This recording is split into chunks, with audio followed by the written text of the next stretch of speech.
Chapter 11, The Master Escaper. It may not sound like much, but one of the first facts you learn about dragons is that they are hardly ever grateful. This was the first time in Toothless's life, that he had thanked Hiccup for anything. He soon recovered himself, and to make up for this moment of weakness, he gave Hiccup an embarrassed nip on the ear. He then became thoroughly overexcited and twirled himself round Hiccup's neck 3 times before diving down Hiccup's shirt and running all over his chest and round his back and under his armpits, which made Hiccup laugh a lot because the light pattering of a dragon's feet and the swirl of its tail is almost unbearably ticklish. "Stop it!" shouted Hiccup in between gasps of laughter. Toothless emerged from the shirt and scurried onto Hiccup's head, his little green paws making Hiccup's hair stand up on end, even more than it did already. Sitting high up on Hiccup's forehead, Toothless puffed out his chest and crowed 3 joyful cock-a-doodle-doos in triumph.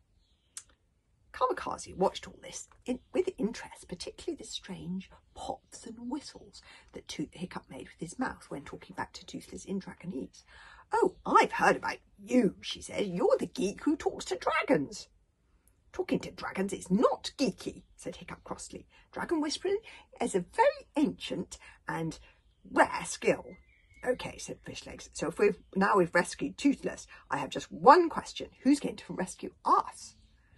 "We're going to rescue ourselves, of course," said Kamikaze, drawing her sword again. "We escape or we die," she shouted with a mad gleam in her eye. "As it happens, I am the Master Escaper. This isn't the first time I've been kidnapped, you know." "The Master Escaper," snorted Fishlegs. "You bog burglars are very pleased with yourselves. Who's kidnapped you before?" "Oh, other Viking tribes mostly," replied Kamikaze carelessly. She hummed a little tune and happily swung her sword around her head. "The meatheads, the fizzy thugs. Us bog burglars are always quarrelling with everybody. We have anger issues. Anyway, I escaped from the fizzy thugs, no problem." "No problem," said Fishlegs. "The fizzy thugs were supposed to be tough." "I think I'll have a problem escaping from a Roman fortress," said Hiccup, stroking Toothless, who was beginning to purr.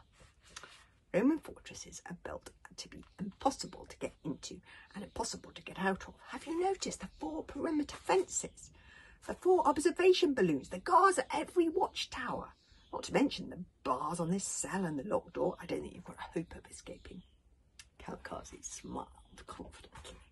"Nothing is beyond the powers of a Master Escaper," she assured them. "You can't keep a bog burglar under lock and key. No prisons can hold us. We're as wriggly as eels." "So why are you still here then, if you're such a great escaper?" said Fishlegs.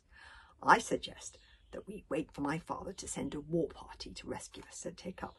"He didn't send a war party to rescue Toothless," Fishlegs pointed out. "Yes, but I nearly persuaded him to," replied Hiccup eagerly. "I think I really got through to him, and I am his son after all, not just a dragon." Toothless gave him a reproachful stare and a bite. "He'll come. I know he will," said Hiccup. "I think I'll just sit here and wait for him." Hiccup sat down on the stool by the barred window that looked out over the sea in the direction of Berg. It was raining, a dull, never-ending sort of rain that would have you soaking wet in 2 seconds if you went out in it. "He will come, I tell you." But Hiccup was anxious. His father had been so disappointed with Hiccup's report. Maybe his father thought that Snotlout, who always got 10 out of 10 in everything, would make a better heir than Hiccup. Maybe his father was relieved Hiccup had gone. Maybe, just maybe, his father wasn't coming at all.